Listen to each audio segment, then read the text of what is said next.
This is a Pele Media podcast.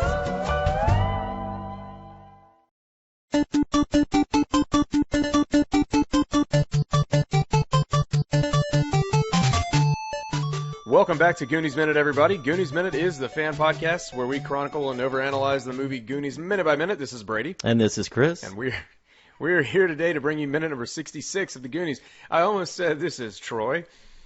Yeah, with that sweater you're wearing, it's kind of Troyish. It looks kind of like Andy's sweater a little bit. Too bad it doesn't have Troy stitched into the... Let me look a little bit closer, does it? Oh, I guess it doesn't. Yeah, no. So let's get into the minute. Let's do it. Let's do it. Let's do it. In the previous minute, the Goonies had decided to escape the well and go back up to safety. Mikey encouraged them not to go, stating that whereas they would be out of harm's way, they would also be submitting to defeat. At minute 66, Mikey continues to inspire the rest of the Goonies by telling them that the only chance they have of saving their home is by moving forward with their quest. The minute ends on a cliffhanger. Would Andy and the rest follow Mikey or continue up the well? As the minute ends, we cut to Troy and his friends at the top of the well. Troy laughs with confidence, knowing that Andy is about to appear at the top of the well. When the bucket arrives, the only thing on it is the sweater that Troy had given her. And thus ends minute 66 of the Goonies. So we get the second half of Mikey's rousing speech, where he's trying to get everybody to stop reconsidering and going up Troy's bucket, as he calls it, and actually seeing the mission through. And yesterday we kind of saw him stumbling over his points, stumbling over his words, and today it's a really good performance by Sean Astin because he's still kind of tripping up the way a kid would, but he's finally able to just push all the way through and have it be completely coherent and make complete sense. And I think in a long line of movies that have this kind of obligatory rousing speech where a general has to inspire his army or something like that, a lot of the time it's just so redundant and so repetitive, and it's the same damn thing every time. And this is one that I think actually works and really gets your blood pumping, and it's and the point that he's making is very very unique. It's not the kind of typical what would you do without freedom? Let's go kick the I like ass. how legitimate. They say our parents are doing what's best for us. They care about us. They're doing what's best up there. We have to do. We control what we do down here. Yeah.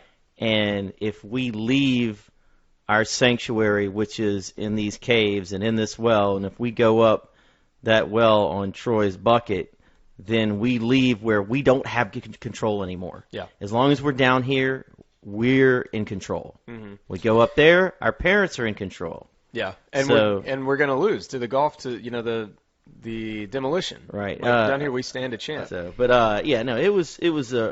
was a really powerful speech without yelling. Mm-hmm. And then you kind of had a little Goonie moment where they show the face of each one of the Goonies. And it's a non-verbal agreement of, hey, we know what we have to do. Very Goonies.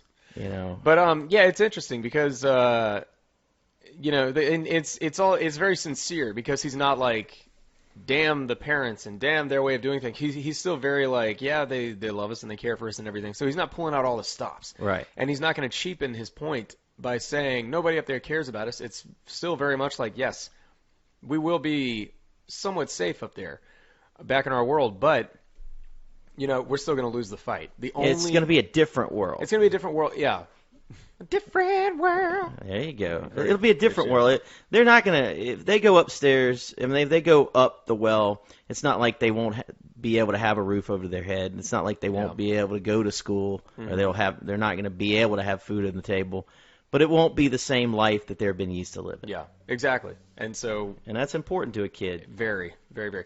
And, it's also Mikey kind of, it's, okay, so clearly this would be an easy place for them to write in a situation where he's kind of talking to himself and he's giving himself a pep talk. But he's not. I think he's actually stepped out of his own head here for a second and is trying to inspire his friends, inspire his team. And I think that's almost why he's sort of stumbling over his words a little bit, is because he's got to finally be talking to other people and not just him, and not like we said yesterday, not trying to manipulate a situation. He's actually being honest and sincere. Right. And it works. It's a hell of a scene. Well, I tell you what, how about the cheesiness and the laughing of Troy and those two buffoons? I know. I mean, it is so, these guys are so lame. Yeah. and then to see Troy's face when he starts to have the realization, and he's almost about to say one of those famous lines, which I'll save it. Good. We'll save it. What a good troll on Andy's part is to send up the bucket and not even say no thanks or don't worry about it or just like later loser. It's to send up his token that he's getting. And that was the only thing that really tied her to him. The sweater. Yeah, that sweater. It's like, as long as she had that, man, if I was Bran, I would have been so disgusted with her wearing that. Yeah. It's like, that's like the final straw. It's like, get that off of me. You know? Yeah. So I think that was solidarity with the Goonies by getting rid of that letter jacket. Yeah, absolutely. Absolutely. It was more than just her saying no thanks. So I want to get into something we haven't really talked about, and I'm probably going to touch on this again before we're done, but the score to the Goonies is such a great soundtrack. It's such a great score, and it's not one you really hear about all the time. With this group of filmmakers, you generally had like John Williams or Alan Silvestri or somebody like that scoring these movies around this time. And this is a guy named David Grusin, who is actually a jazz musician, and his specialty is jazz music. But they brought him in to score the film, and he's been composing film scores for a long time. Here's a couple of his titles that he's done: The Graduate, 3 Days of Condor, Reds, The Goonies, and he is the winner of one Academy Award and has been nominated 7 times. So he's one of the highest nominations of any composer in film history for Oscar nominations. They also borrow from The Adventures of Don Juan, some of the pirate music that we've talked about. The score was actually unavailable for 25 years, and then on the anniversary of the film, they released 5,000 copies of it, and so now you can get it digitally. Why would it be unavailable? I don't know. I have no idea. Like, who makes a decision like that? Yeah, because you've been able to get like the score for stuff like Star Wars or Jaws or some of these other classics that are older than the Goonies since they came out, and something like the Goonies, which has a very memorable score, and it's been used several times in different movie trailers. The Fratelli's Chase theme. Yeah, I love that. I love that song. And so you would think that it would have been available. I have absolutely no idea why it took it 25 years, but I'm glad that it's out there because we're able to close our show with it. You didn't know that I was a composer? I did not know that. Yeah, I have a few scores and some movies that are up for Academy Awards next year, even though that list hasn't been made. The Tomato That Ate New York. There you go. Escape from L.A. 6. Did you ever see The Producers, the Mel Brooks? I'm thinking of the play. I actually have not seen the movie. I don't know. Well, they're kind of hack producers, and at the end of the play, they're showing a list of some of the names of the things they produced, and one of them was like Miracle on 3rd or 4th Street instead of 34th Street, and a bunch of different titles like that. And I was just expecting you to start saying stuff like that. Like, no. I have to think. I have to think about it a little bit harder than that. I don't have anything else right now, Brady, except that I'm really excited about the next line that Troy is going to scream. I can tell.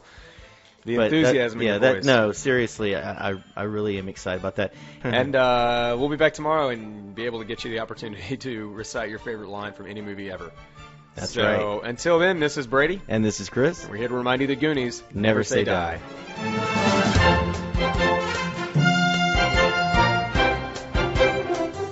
Goonies Minute is a fan-supported podcast. If you like the show, then leave us a review on iTunes. You can find us at GooniesMinute.com, Facebook.com/GooniesMinute, Twitter.com/GooniesMinute, and at Instagram @GooniesMinute. You can contact us at GooniesMinute@gmail.com. You've been listening to a Pele Media podcast. For premium content and exclusive podcasts, visit us at patreon.com/Pele Media. Check us out on Facebook at facebook.com/Pele Media and follow us on Twitter at twitter.com/Pele Media.